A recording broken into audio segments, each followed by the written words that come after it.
Africa. Notre continent africain, 60 ans d'indépendance ou de supposée indépendance. Depuis les années 60, la plupart de nos nations ou États africains ont accédé à leur autogouvernance. Cependant, et tout reste à croire que ce continent est toujours dans un sous-développement dans pratiquement tous les secteurs. Oui. Et cette action qui a permis à nos dirigeants d'accéder à l'autogouvernance est-elle synonyme d'indépendance dans le vrai sens du terme? Face à cette question, les uns et les autres ont des opinions divergentes. En fait, ceux d'entre nous qui répondent par l'affirmatif et ceux aussi qui restent dubitatifs auront chacun des arguments pour attester leur thèse. Oui. Mais si nous nous référons à des aspects de ce qui s'assimile à une vraie indépendance d'une nation ou encore d'un État,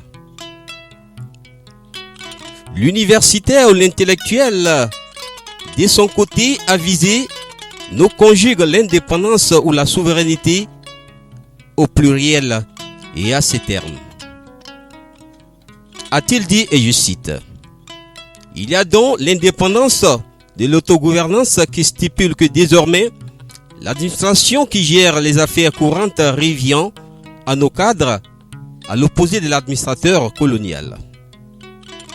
Des deux, l'indépendance politique qui donne libre cours aux Africains de mettre en place un cadre institutionnel et politique devant donner la possibilité aux populations de nos différentes nations de choisir par voie élective leurs représentants, c'est-à-dire président de la République, députés, maires ou encore d'autres élus. L'indépendance culturelle qui consiste à bâtir le fonctionnement et la conduite de nos cités autour des valeurs sociétales qui caractérisaient les socles, bien sûr, qui doivent régir nos sociétés.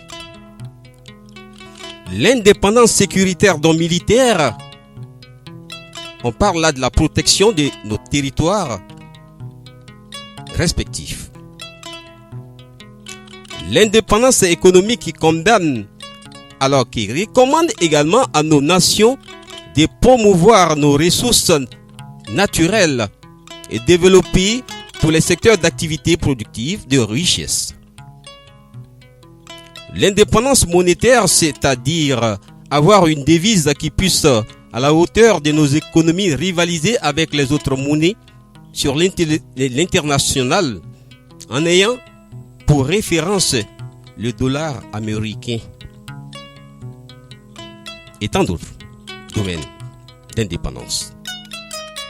Maintenant que nous sommes situés sur les axes sur lesquels doivent ou devrait se fonder une vraie indépendance, nous allons nous mirer dans le miroir et faire un bilan des 60 ans de supposée indépendance africaine. Avant cela, dans cette première partie des indépendances africaines et le bilan, je voudrais me remémorer du préambule du livre « Comment sortir de la pauvreté, le Mali et son peuple » de notre compatriote en la personne de Bougadaary Sanogo, ce politologue chercheur spécialisé en relations internationales, politique étrangère et coopération et développement qui réside au Canada. En fait, Bougadaary, dans ce préambule, tout en reconnaissant que certes le mal africain avait des facteurs exogènes dont le sous-développement de notre continent, et je cite, la malgouvernance, la corruption, la délinquance financière érigée en système de gouvernance politique. Il explique aussi, selon lui, que Le principal problématique en Afrique en général et francophone en particulier tient du fait que le citoyen africain n'était pas présent physiquement, donc absent lors du tracé des frontières de nos États-nations. L'équation reste toujours posée et dans la seconde partie de cette partie, les indépendances supposées de l'Afrique, nous allons nous interroger et en tirer des leçons pour des générations à venir et à venir.